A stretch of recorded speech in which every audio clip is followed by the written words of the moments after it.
Hi everybody, I'm Tony Gaglione. I'm Shawn Adams. This is Smacktalk. I want to start off right now with some MLB news. The Astrodome, Houston Astrodome, ancient stadium, is going to be left to a vote to keep or destroy it.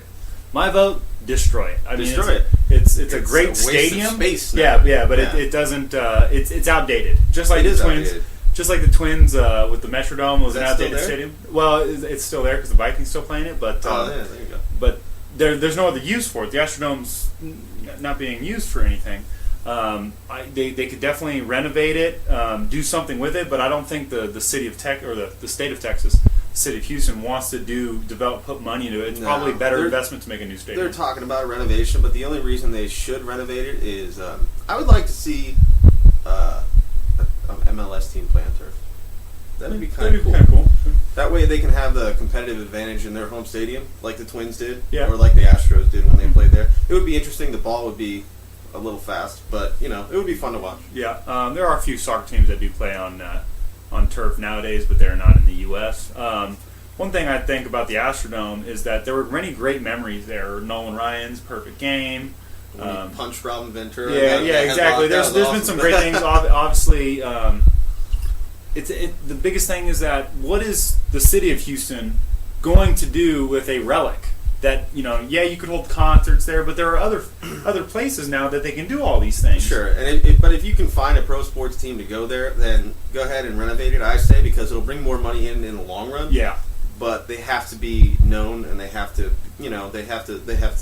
bring in the money. Yeah, I mean, you could cost an arm always and a leg of taxpayer money. You got to remember the Houston Dynamo built their own stadium. Yeah. So yes, it would bring attendance up, but right now the Houston Dynamo don't pack their stadium. They have a great attendance record, but they don't fill the stadium they have, which is about 18,000 seats. And the Astros, there's no way because the park they have is absolutely amazing. amazing. It's amazing. It's beautiful. Yeah. Except for the I like hill. the mound The and hill center field. It's completely dangerous for the center fielder, but it does make it interesting. Yeah, it's a beautiful park, though. It's definitely a beautiful park. Nice. So, Smacktalk's vote, destroy the place. Destroy it. Moving in, also, sad news. A Braves fan fell 85 feet to his death. Ron Homer of Conyers, Georgia. He was 30 years old. I just read a thing before we started the show. He was standing alone before he fell. Yeah, they're calling it accidental. Who knows? Maybe he's intoxicated. It's sad. My personal opinion with the Texas Rangers fan, the guy that fell in front of his son. There's been quite a few falls lately. I would like to see maybe not congressional legislation, but MLB not only make the railings higher, but screen them for young children as well. Yeah, definitely. Because growing up in Chicago, U.S. Cellular Field, it's basically like looking straight down off the upper deck.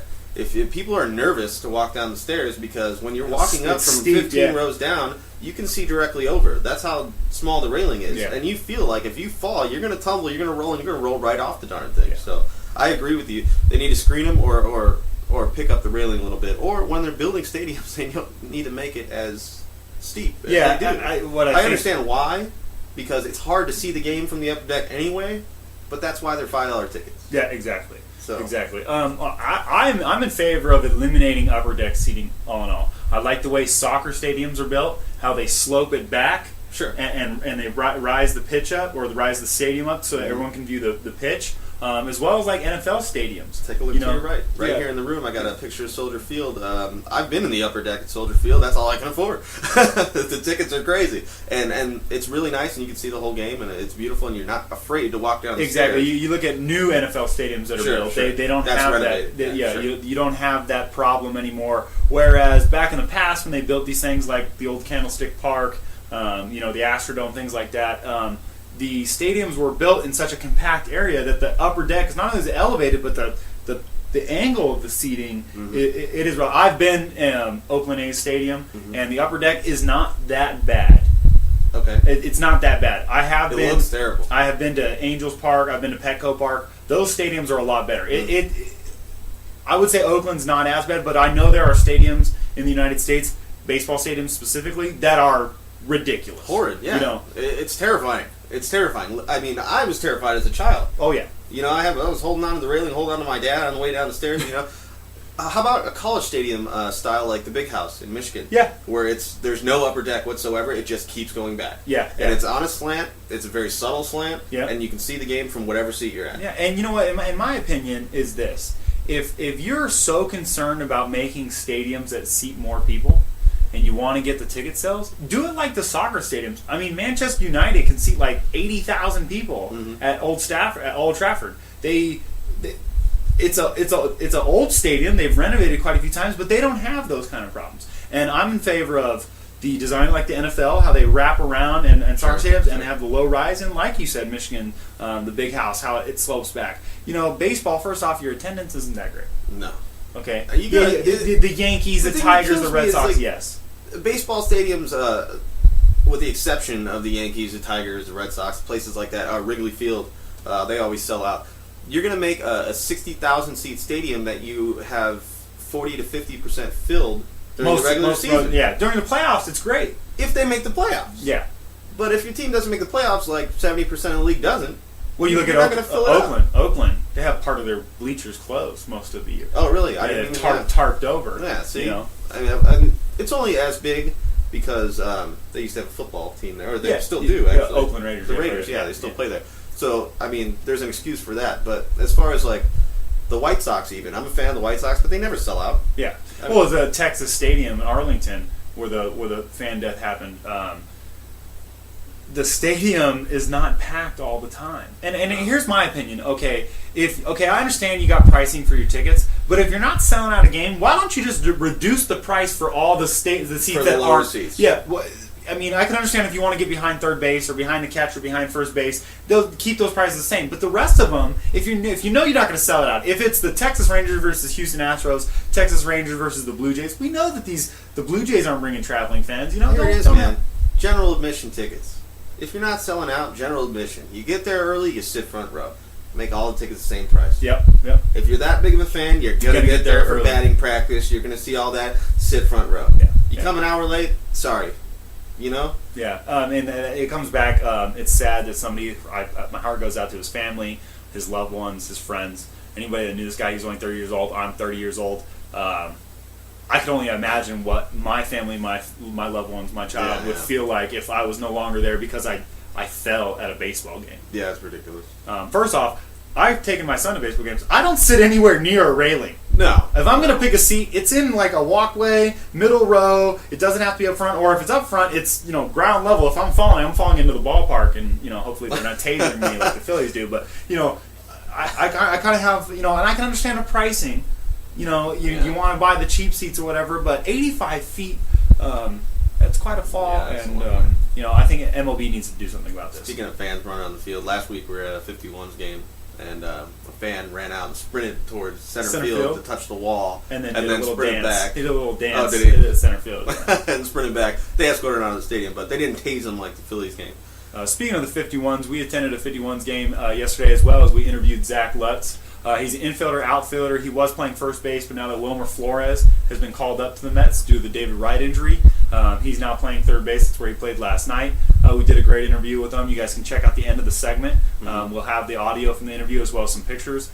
Speaking of those 51s, they're only a game back of the Sacramento River Cats for their division.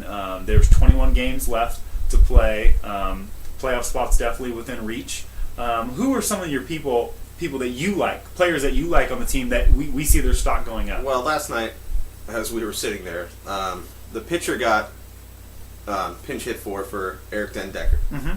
And both of us, we called it. This guy's going to rip it. Sure enough. 3-run home run. 3-run home run. Brought the game within two. Zach Lutz, obviously, he's one of their all-star players. Yeah. Jamie Hoffman was leading off last night, did a good job, as well as Ruben Tejada. Now, he's a big league player playing now in the minor leagues. Yeah, was. He was a big league player, but he does an excellent job. He made a great play at shortstop, kind of like the old Derek Jeter thing, from deep, good throw. He had a few hits. And then Bixler hit a home run last night. Now, he's got a good average, isn't hitting for power. No. But, I didn't understand why they had the good guys batting lower in the order. But they're trying to spread it around, which I understand. When you see your 7, 8, 9 hitters, especially when you're using a pitcher spot, you don't really want to have 7, 8, 9 low averages and then the pitcher. Yeah. I mean, it's a National League team. There's no DH. Yeah. So you got to spread it around a little bit. Another good thing is the bullpen, because Alvarado, who just did a absolutely awful job last night and gave up somewhere around 8 runs before he got taken out. No, he was responsible for his first 3, but then he was responsible for the 3 that were on the base. The 3 that were on the base, but the bullpen guy came in, then eliminated that. He gave up a wild pitch to give up a run, and then he gave up a grand slam. But Alvarado also had 3 wild pitches during the game. In the first 3 innings. Yeah, in the first 3 innings. And his ERA was great when we looked at it. Yeah, he was 4-2 with a 1.94 ERA. Yeah, he was doing great. And every one of his starts, except for one, was 6 innings, 5.2, 5.1, and then all of a sudden he only lasts two innings. He's getting pulled by the top of the third. Didn't get much help from his fielders either. There was a couple errors. I know our boy Lutz had a problem fielding a slow roller to third base. Second baseman had a couple double play balls that he couldn't make the flip or didn't charge the ball in time. It kind of looked like a little league game at times. However, they are a good team. They just didn't play well last night. No, they didn't. They ended up losing the game, but they were down 10-2 at one point, and they actually made a great return. But then later on in the game, some defensive errors cost them 2 more runs, and I think that kind of killed their momentum. Yeah, they lost 12-9. It killed their momentum. They could have been, if they hadn't given up those 2 other runs, they probably would have been back in the game. Especially the momentum would have kept going. Guys that we don't think their stock going down. My biggest one is Duda. Yeah, he's hitting the cleanup spot last night. Didn't do anything. Yeah, we were playing the little cup game there with the dollars in there, and I had Duda, and it was very unfortunate because I was giving up dollars left and right. Yeah, he couldn't hit. He's batting cleanup. He had 2 home runs on the year, I think they said, and I just don't understand why he's batting cleanup. Yeah, as Hicks, the second baseman as well. Not only did he have a bad night defensively, but he didn't do too well at the plate as well. I had him on my. On your cup game. My cup game. For you guys that don't know, the cup game, you start out with $5 in a cup. Each person that's playing puts $5 in a cup, and you rotate batters. You select your batters at the beginning, but then if your batter gets an out, you have to put $1 back in the cup. If your batter gets a hit, double, single, whatever, you get to take some money out. As well as fielding, they need to work on their defensive fielding. Definitely. Definitely. But the 51s are hopefully they make the playoffs. They're a great team. I hope they stay with the new ownership at the stadium. Yeah, they'll be moving out to Summerlin sometimes in the next couple of years, probably. All in all, they look pretty good though. The facilities right now aren't that hot. That's why we've ran through teams. Yeah. The Dodgers, going from the Dodgers to the Blue Jays, and now the Mets.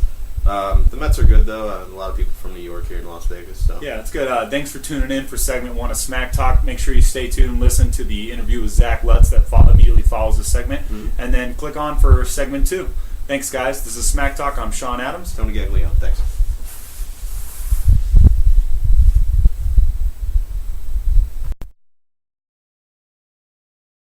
Seen you play a few times. Yeah. Going up against a lefty tonight, what is your general approach to the plate? Is it different versus a right-handed hitter? I've noticed your numbers. Yeah. You struggle a little bit versus lefties, or? The past couple of years I've always had a lot of success against lefties. Okay. And this year I haven't had that much success. Maybe it's just thinking way too into it or something like that, or trying to hit a home run or something, something small. Or, But against lefties, I just try to stay up the middle the other way. Okay. And that's what always worked for me, and that's my approach for tonight. Okay. You had 3-for-14 in this last homestand against Oklahoma City. I noticed you had a couple of walks, but a couple of offers. I know that does make you happy. What do you think you can starting a new series still at home before you guys get back on the road? Yeah. With being in August here, coming towards the end of the season, we always want to finish strong. Yeah. And I had first 2 games against Oklahoma City. I had some good games. Yeah, had good. And then the last 2, I struggled a little bit. That's the thing with me. As soon as I feel off a little bit, I start thinking way too into things. Okay. And that's one of the worst things you can do in baseball. Start thinking way too into everything. But I just heads up. Oh, Jesus. But where's the Evan Longoria commercial? Yeah, I know, right? But with tonight, I just with my approach going up the middle the other way, and with the series, look to help the team win any way that I can. Speaking of the team, you guys are a game back. You guys got 22 games to go. Talk about finishing strong. How important is it for the team morale to get up in first place in the division? Well, especially with what we did against Oklahoma City, they won 12 straight coming in, and to take 3 out of 4 from them was huge. So if we can just keep that momentum and just go forward and finish strong, and whatever happens, happens. Okay. What do you feel like you need to improve on to get up the call up to the show, or do you feel like you're ready now? Are you just waiting on a chance? What is it? For me, it's just I stay healthy. You know, whenever I've been healthy, I've always swung the bat pretty good. And right now with some injuries going down, you never know what's going to happen. So I just prepare every day for the call. Okay. Fun question: out of any Major League Baseball pitcher, who would you most like to hit a walk-off against? Probably anybody on the Phillies. Okay. I'm from Pennsylvania. Okay. And I always grew up a Mets fan. Okay. And people always look at me like, why would you grow up a Mets fan being from around Philadelphia? But I don't know. Everybody at home is all Phillies fans. Yeah. So I think it'd be good to hit a walk off against them. Okay. So. Yep. That's good. It was nice talking to you. Thanks for your time, man. Hope you have a good night. Man. Yeah, we'll be watching you. Take care. Sounds good. Thank you.